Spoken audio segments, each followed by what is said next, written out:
ẹ̀yin èèyàn lé èyí tó lágbára o gist tá à ń gbọ́ èyí tó lágbára o.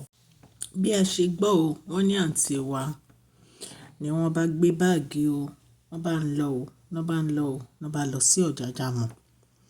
nígbà tán dé Ọ̀jájá mọ́ wọ́n bá wa báskẹ̀tì wọ́n bá bẹ̀rẹ̀ sí kó oríṣiríṣi nǹkan sínú báskẹ̀tì ó di gbọ̀n míìkì gbọ̀n ṣúgà gbọ̀n microwaves gbọ̀n pléètì gbọ̀n kọ́ọ̀pù gbọ̀n cream gbọ̀n sanitary pad gbọ̀n gbogbo nǹkan lé gbọ̀n sínú basket.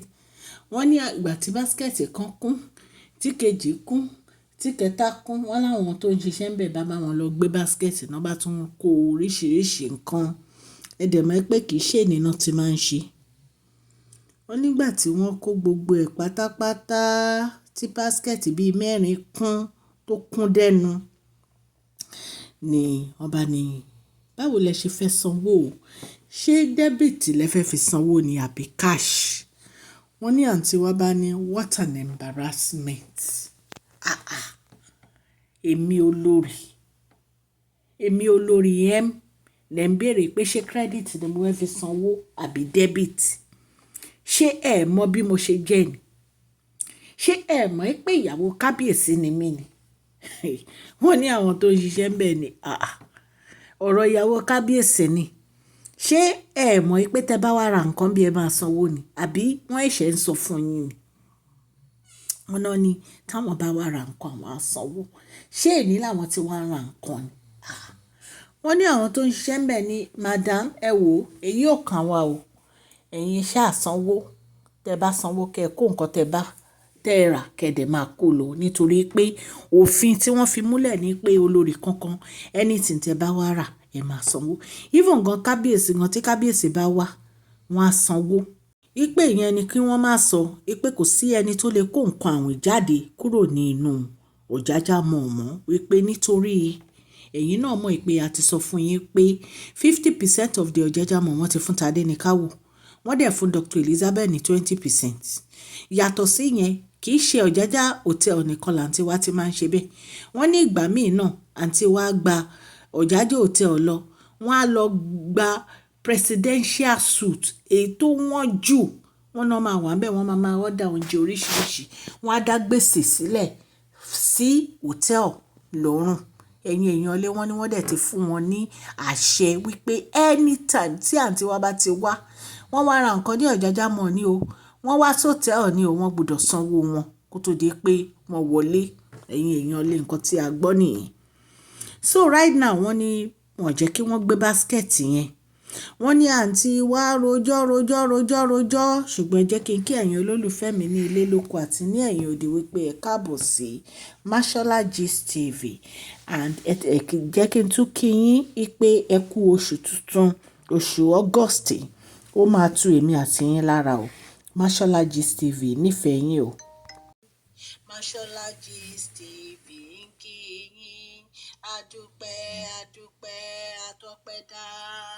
Mashola Gist TV ń kí yín Mashola Gist TV ń kí yín o ní ẹ ṣé o lọ́wọ́ ọkùnrin lọ́wọ́ obìnrin lọ́wọ́ ọmọdé lọ́wọ́ àgbà lórí gbogbo bẹ́ẹ̀ ṣe ń comment tẹ̀ ń like tẹ̀ ń share àdúpẹ́ ní ọwọ́ gbogbo yín. Mashola Gist TV ń kí yín ẹ̀yin olólùfẹ́ wa ẹ káàbọ̀ sí Mashola Gist TV ṣé àlàáfíà ni ẹwà gbogbo lè ń kọ́. orúkọ mi ni Mashola kò yí padà a máa ń sọ̀rọ̀ nípa celebrity gist royal gist politics àti gbogbo nǹkan tó ń ṣẹlẹ̀ ní agbègbè orílẹ̀-èdè bàbá wa ní ilẹ̀ Nàìjíríà. a ń sọ̀rọ̀ nípa celebrity gist royal gist politics àti gbogbo nǹkan tó ń ṣẹlẹ̀ ní orílẹ̀-èdè wa. ẹ̀yin èèyàn lè tẹ́ bá ti subscribe ẹ tẹ notification bell kẹ́ ẹ subscribe so that a bá ti post any gist ẹ máa rí. a ń sọ Yorùbá lórí channel yìí nítorí pé a fẹ́ gbàgbé àṣà àti èdè wa. ẹ̀yin èèyàn lè à ń ṣe advert lọ́lọ́kùn òjọ̀kan lórí channel yẹn kàn sí wa ní Mashola Gist TV.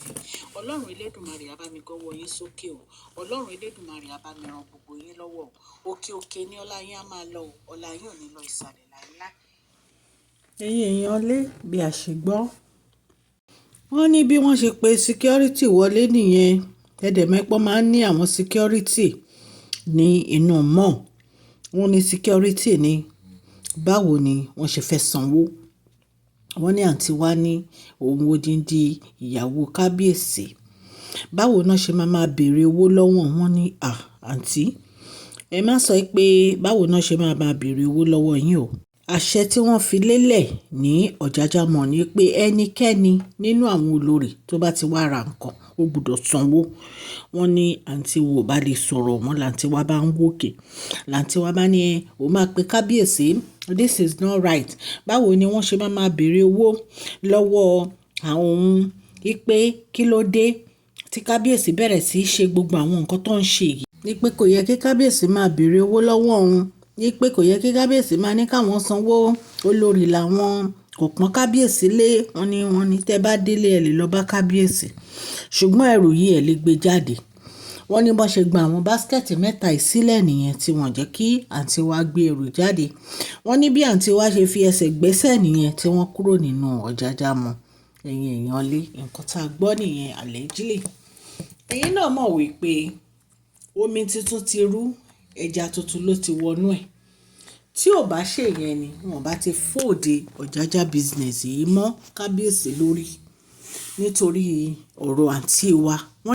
Allegedly bí a ṣe gbọ́ ọ́, wọ́n ní tí àǹtí wa bá ti wá sí Ọ̀jájá mọ́, wọ́n ní àwọn tàwọn nǹkan tó ní ìdí àtàwọn nǹkan tí wọ́n ní ìtàn fẹ́ fi tọrẹ, wọ́n náà máa rọ́ gbogbo ẹ̀kún sí inú báskẹ̀tì ni.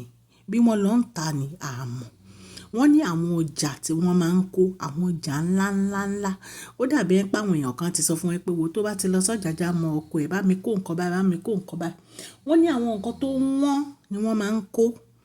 Wọ́n ní wọ́n á máa rọ́ gbogbo ẹ̀, wọ́n á máa rọ́ sínú mọ́tò. Ẹ̀yin èèyàn lé. So wọ́n ní bí wọ́n ṣe ṣàsọ fún wọn nìyẹn pé kán lọ settle ẹ̀ pẹ̀lú kábíyèsí.